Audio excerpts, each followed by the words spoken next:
وقيل للذين اتقوا ماذا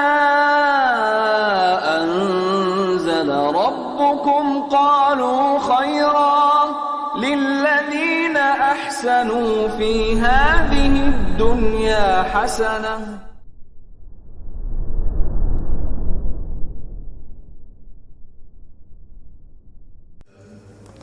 Pengkajian kitab Al-Kafi karya Ibnu Qudamah Al-Hambali rahimahullah di kitab As-Salat bab Satrul Awrah.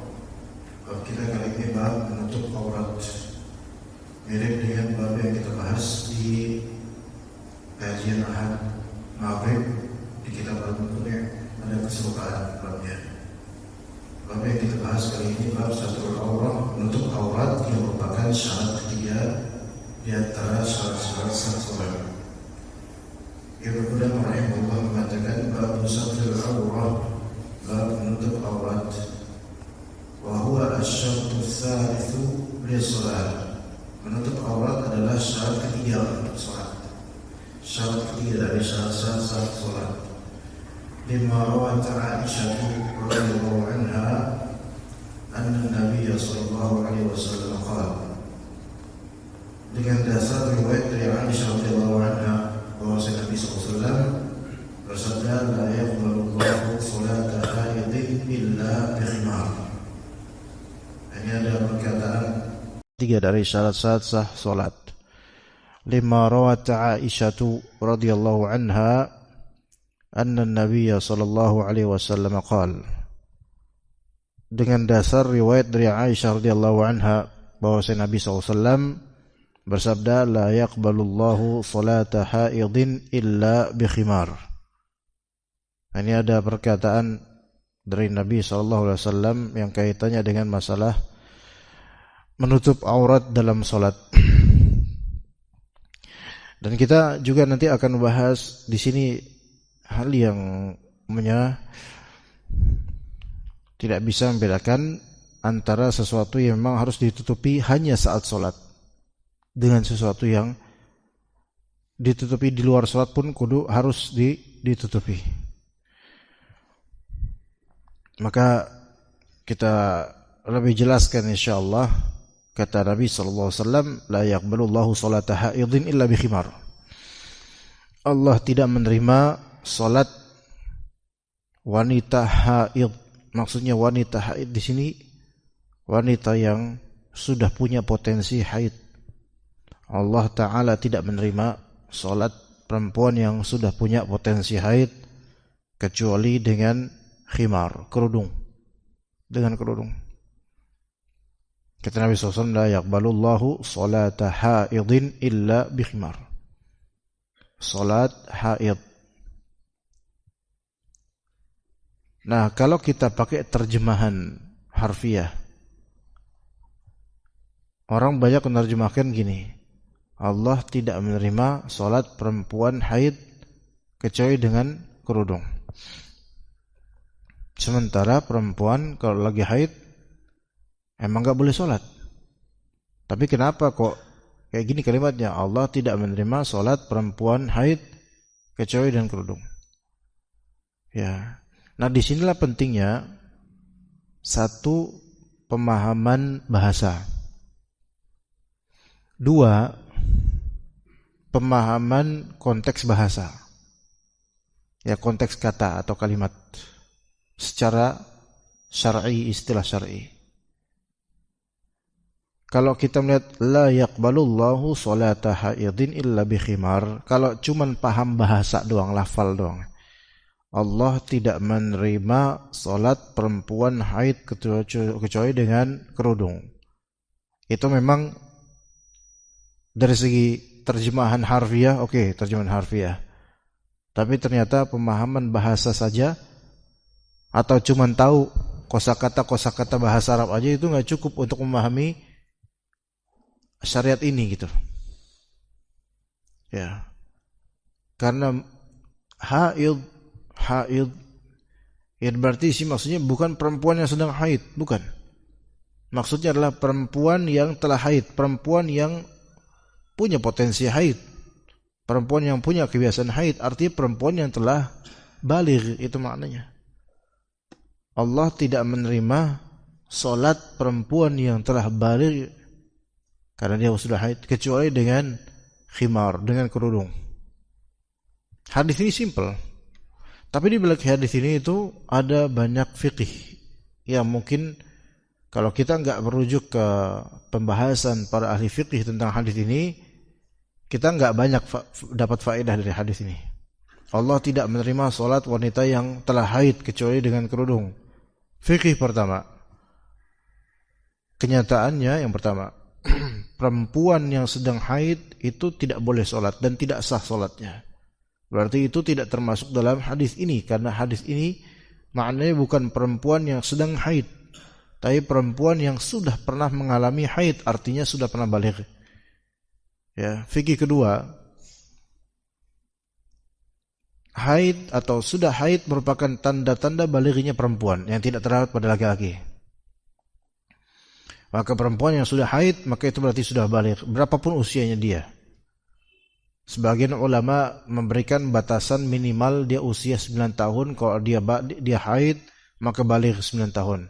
Ulama lainnya mengatakan bahkan kurang dari 9 tahun, tidak ada batasnya. Bisa aja 8 tahun dia haid, maka dia baligh dalam usia 8 tahun. Apalagi kemajuan zaman seperti sekarang, banyak tontonan memungkinkan perempuan kurang dari 9 tahun itu keluar dari haid dan dia baligh di usia seperti itu. Itu fikih kedua. Kemudian fikih ketiga, itu bahwasanya amalan ibadah apapun itu, kalau tidak memenuhi kriteria dan syarat sahnya, tidak akan Allah Subhanahu wa ta'ala terima. Amal ibadah apapun itu, kalau tidak memenuhi kriteria syarat sahnya, maka tidak akan diterima oleh Allah Azza wa Jalla. Itu tiga. Kemudian fikih yang berikutnya tentang ini, bahwasanya yang dibolehkan untuk dipakai saat sholat dan juga tawaf adalah khimar, yaitu kerudung. Adapun pakai niqab maka tidak diperbolehkan. Niqab itu cadar. Kalau khimar itu kerudung, sehingga wajahnya itu tetap kebuka, kelihatan.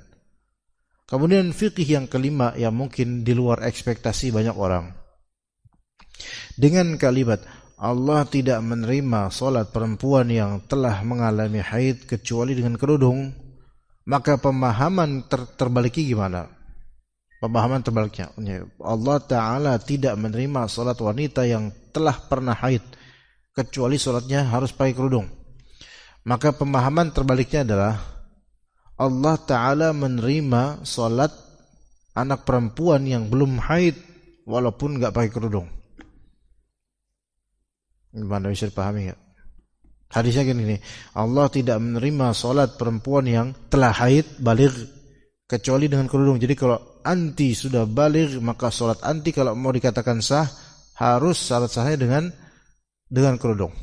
Tutup kerudung, tutup aurat dengan kerudung. Ya.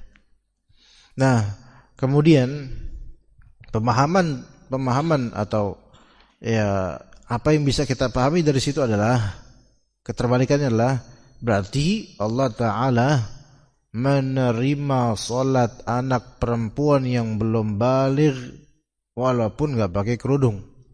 Dia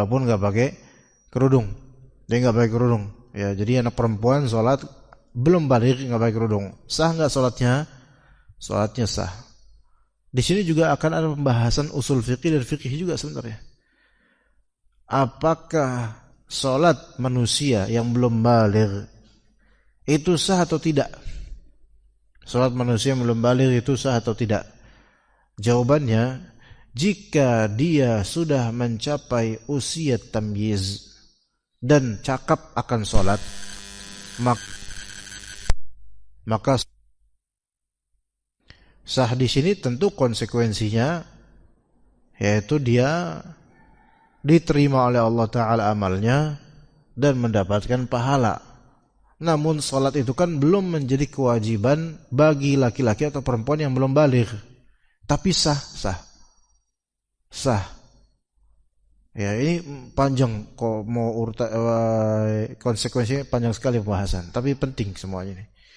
Jadi kalau putri antum udah usia bahkan baru usia 6 tahun, 7 tahun, tapi sudah bisa sholat, paham sholat, tata caranya, lafal-lafalnya, gerakannya, dan segala isinya, itu sudah diajarin di sekolah atau antum ajarin. Maka apakah dia wajib sholat? Tidak wajib tetap. Tidak wajib sholat.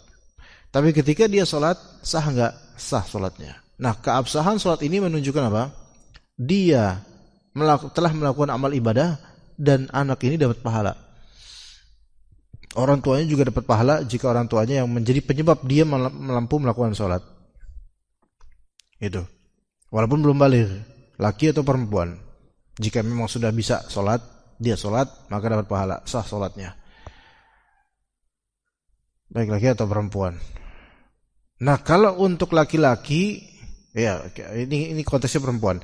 Kalau untuk perempuan, kalau dia sholat dan enggak pakai jilbab, ya, enggak pakai mukena gitu, dah cuman baju aja, kaki, celana, dah, maka sholatnya dianggap sah.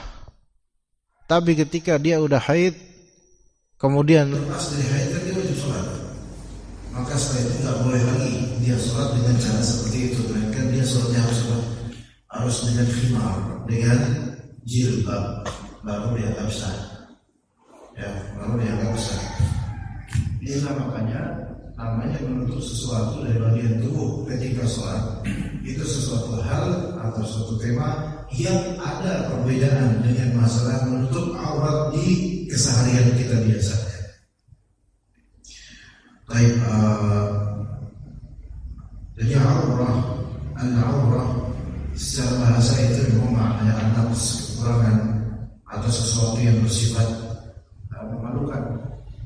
Dalam istilah syariat, aurat adalah bagian tubuh yang wajib ditutupi dalam sholat atau haram dilihat oleh orang lain. Aurat dalam istilah syariat adalah bagian tubuh yang wajib ditutupi saat sholat atau yang haram dilihat oleh orang lain. Ya.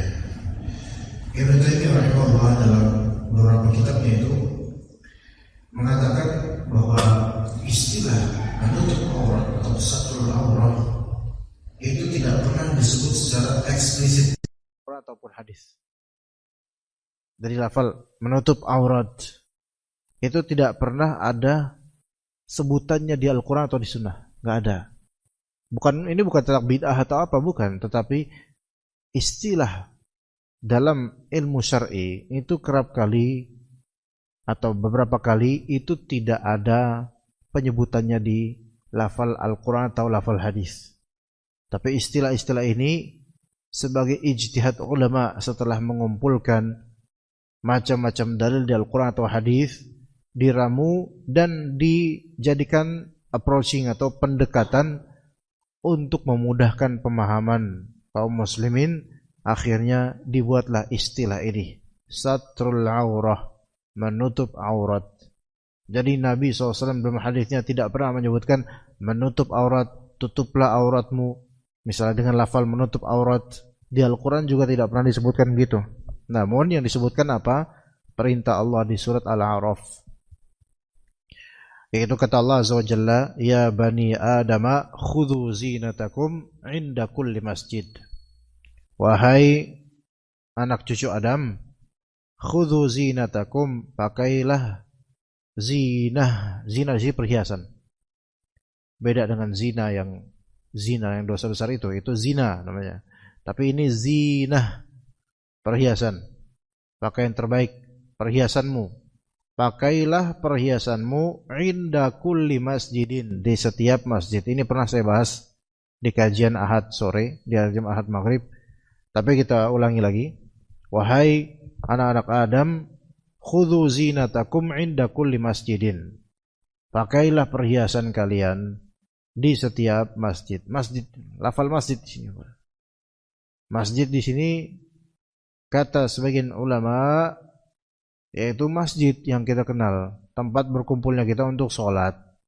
Masjid. Jadi kalau mau ke masjid itu pakailah perhiasanmu. Dan pemahaman sebagian orang, oke, kau pakailah perhiasanmu berarti berhias. Oke, nggak apa-apa, pakai baju yang terbaik dan sudah oke, silakan. Tapi sebenarnya bisa juga difahami masjid di sini bukan bangunan masjid yang begini saja kita kenal, tapi masjid di sini kata sebagian ulama yaitu makna masjid di sini adalah salat. Maka artinya, wahai anak Adam, berhiaslah kalian, perbaikilah penampilan kalian untuk setiap solat. Untuk setiap solat. Bukan hanya pas solat di masjid, melainkan solat apapun. Baik antum solat fardu di rumah karena ada uzur, atau antum solat sunnah di rumah, maka pakailah pakaian yang bersifat zinah, yaitu suatu perhiasan di hadapan Allah Subhanahu wa taala. Ya, dari sini Ibnu Taimiyah menjelaskan bahwa satrul aurah, menutup aurat, itu merupakan termasuk dalam mengamalkan perintah mengambil perhiasan. Jadi menutup aurat itu termasuk mengambil perhiasan, berhias. Menutup aurat termasuk berhias. Jadi berhias itu tidak mesti menambahkan sesuatu untuk apa yang ada di pakaian kita atau tubuh kita. Bahkan standar menutup aurat saja itu sudah termasuk berhias untuk sholat. Itu sudah termasuk berhias untuk sholat. Maka dikatakan oleh para ulama, sebagian ulama, ada aurat di luar sholat di kisaran kita, dan ada aurat di dalam sholat, yang mana di kisaran kita tidak dianggap aurat, tapi ketika itu di dalam sholat bisa dianggap aurat. Jadi kisaran kita bisa tidak dianggap sebagai aurat, tapi di sholat kita itu bisa dianggap sebagai aurat. Contoh, bahu, dada, punggung bagi laki-laki, yaitu di keseharian kita itu bukan aurat. Tapi ada riwayat dan hadis yang menunjukkan larangan sholat dengan pundak terbuka. Maka sebagian ulama mengatakan ini adalah aurat yang hanya dikhususkan ketika sholat. Maka orang dilarang untuk membuka bagian pundaknya, apalagi punggung dan dada ketika dia lagi sholat. Karena itu adalah aurat yang khusus ada pada sholat, ketika lagi sholat. Begitu. Ada yang mengatakan begitu dari ulama. Berarti ini dua hal yang memang berbeda. Aurat di dalam sholat dan aurat di luar sholat. Tapi kembali ke ayat yang tadi, zinah yaitu perhiasan, mengambil perhiasan, berpakaian perhiasan itu di sholat, maksudnya diantaranya adalah menutup aurat. Nah, kata para ulama, zinah dalam sholat, yaitu berhias dalam sholat, terbagi menjadi dua. Ada zinah wajibah, ada zinah mustahabbah. Ada zinah wajibah, ada zinah mustahabbah. Perhiasan dalam sholat yang wajib dan perhiasan dalam sholat yang dianjurkan. Perhiasan dalam sholat yang wajib yaitu apa? Menutup aurat yang wajib ketika dia lagi sholat. Itu perhiasan yang wajib. Ya, menutup auratnya dia, baik laki atau perempuan. Yang kedua, zinah mustahabbah. Perhiasan dalam sholat yang sifatnya dianjurkan, yaitu hiasan tambahan. Seperti menutup seluruh tubuh dengan pakaian yang bagus, atau mengenakan imamah, atau qalansuah, peci. Ini termasuk perhiasan. Sebagaimana antum juga melakukannya, termasuk perhiasan. Maka zinah mustahabbah ini setelah zinah wajibah. Tutup aurat dulu. Udah alhamdulillah itu termasuk perhiasan yang bagus.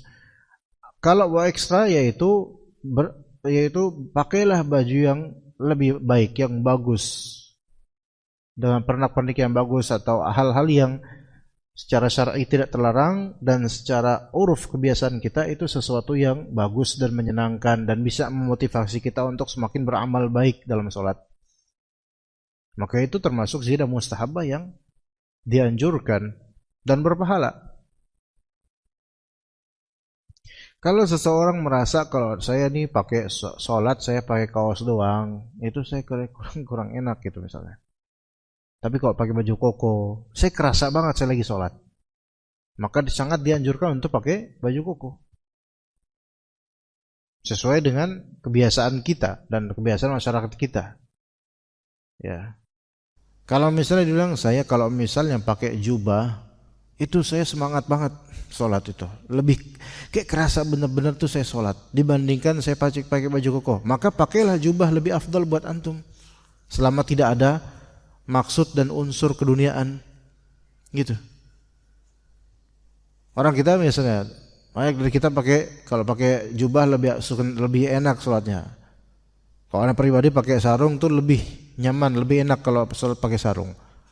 Maka ini ada perbedaan kadang-kadang antara perhiasan fulan dengan perhiasan fulan. Ada perhiasan di antara antum berhiasnya dengan cara pakai jubah atau baju Pakistan atau kurta, itu lebih senang antum. Tapi ada sebagian dari kita yang lebih senang pakai sarung. Maka ini atau ini dua-duanya sama-sama baik. Yang penting zinah wajibah yaitu menutup aurat yang wajib telah dilakukan, dan kemudian zina mustahabah itu disesuaikan dengan apa yang sangat baik dalam sholat, tidak melanggar syariat dan memotivasi kita untuk semakin beramal. Ya begitu. Sebagian ulama terang-terangan menyatakan bahwasanya untuk sholat apalagi ke masjid dianjurkan pakai peci. Sebagian ulama, kalau tidak salah di antara Syekh Al-Albani rahimahullah atau lainnya, menganjurkan dengan terang-terangan pakai peci kalau mau sholat, apa ke masjid terutama. Karena ternyata ini perhiasan juga mendukung kita untuk semakin senang dengan sholat dan mendukung nuansa sholat kita itu lebih kental, lebih enak. Maka dianjurkan secara terang-terangan. Ya. Dan ini menunjukkan bahwasanya zinah mustahabbah, yaitu perhiasan tambahan untuk pakaian dan semisalnya, itu sesuatu yang dianjurkan selama tidak ada indikasi riya, kesombongan atau hal-hal lainnya yang sifatnya duniawi. Kalau ada hal-hal seperti itu maka hindari supaya tidak cacat sholat kita. Ya begitu. Jangan hanya karena kita pengen berhias yang sifatnya dianjurkan malah kita merusak niat kita.